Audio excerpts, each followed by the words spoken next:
Good morning, guys. Saturday morning, about 8 a.m. Getting a couple things squared away at the gym. Nice. Hope everybody's doing great. Michael Jr. Creek, hopefully I see you at the underground soon, buddy. Even though you're only 50 pounds, I think I could get you to flip the 500-pound tire. All right, guys, so setting the tone for the weekend, getting into the underground before the athletes are in. Hey, Craig, what's up, my brother? And gonna go through my training. On tap are the basics.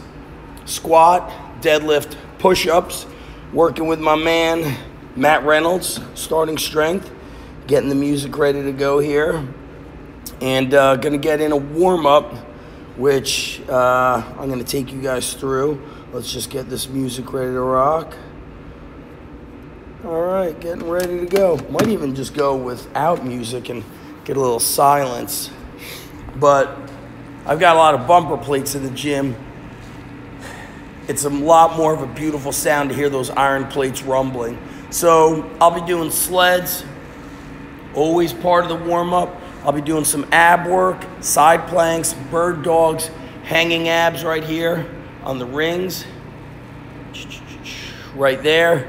Get that trunk ready to rock and roll. Some back extensions.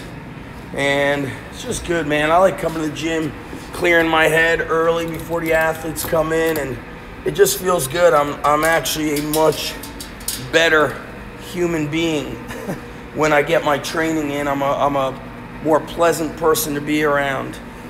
So, and I do a check of all the equipment before we train. I actually picked this up.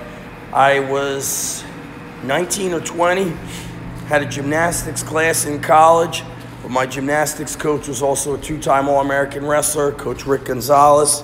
And I remember him talking about checking the equipment, making sure everything is safe. So I do this. I know my coaches are watching, and I go around and organize the gym. Little details that sometimes my guys miss, such as, right? Look how I've got 3 5s, 2 10s, 3 quarters, 4 plates here on the bottom. My other location, Scotch Plain, has 5. Sometimes I'll see 4 plates here. I'll find, the 10s on the other side. Caesar, what's up, my man? And that being said, I love paying attention to detail. And that was inspired to me by reading a lot of stuff from Special Forces, Tier 1 operators. They talk so much about details. And I'll tell you what, I was down in Virginia Beach a couple weeks ago working with Tier 1 guys. And whether it was 9 a.m. or 4 or 5 p.m., those guys were attentive. They paid attention to the details.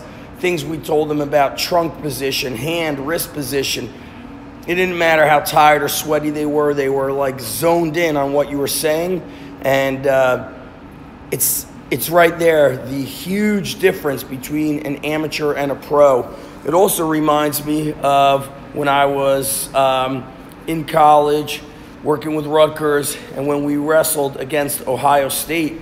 And I remember just looking at the physiques of the Ohio State guys, and their physiques were very much, that's a pro. That guy's training year-round. He's taking it very serious. And did we have guys like that at Rutgers? Absolutely. Did we have guys like that who weren't training year-round? Absolutely. And those little details, that's actually not little details, that's some big stuff. It adds up, guys. That's the bottom line. It adds up. And whether you're a college athlete, whether you're in the military, it doesn't matter. We can apply details to all areas of life. And a lot of times those little details are what make the biggest differences. And those of you that are just joining me here, welcome. And also, make sure you guys are listening to the Strong Life podcast. I've been crushing it and posting up on my blog, my website, the Iron Roots podcast, where I do a lot of the old school strength. And I know John Wellborn loves when I say old school. And last but not least, before I cut out, guys, I have taken a back seat to all the ebooks and all those e-courses, guys. I've got hundreds and hundreds and hundreds of them. What's up, Matt? About to train. I just gave you a shout out 2 minutes ago. I've created so many of those ebooks and online courses that I realize people are not following through with that. My accountability is infinitely at a higher level working with Matt. You guys could see him there at Reynolds Strong. Reach out to him as well. Love that guy. We've done one podcast together, maybe two. But I decided, you know what? I'm going to go back to the early days of my gym. My gym, when I opened up the first warehouse location. What's going on, Max? I capped the membership at 40 members. And then I put people on a waiting list. So right now I've got a VIP coaching program online. It's very premium priced, but it's also very intensive with connection to me.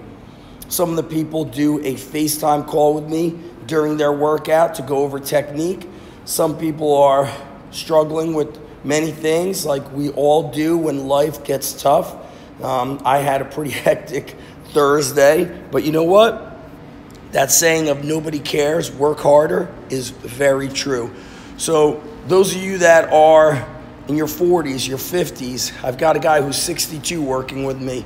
This is a very intensive program, but it's built around whatever you want. What's your equipment availability? What's your time availability? What are your goals? And then I say, here's what it's gonna take. This is the requirement of your training. Are you able to follow through on that? If yes, okay. Can you invest in yourself? If yes, boom, we move forward. And you know what? When people pay, they pay attention. And there's a big difference with what people are messaging me, questions on workouts, questions on training programs, and then they tell me, hey, I've got your Encyclopedia of Underground Strength, I've got your ebooks. Well, they're asking me questions about topics that I've already covered and laid out in those books. And the bottom line is, I guess when people are not investing in themselves heavily, they just don't pay attention. So guys, if you are in your 40s or 50s, guys and gals, VIP coaching, send me a direct message. It's a 15-minute interview. I do one interview a week. So this week, one person gets interviewed. Time to squat and deadlift. Have an awesome day.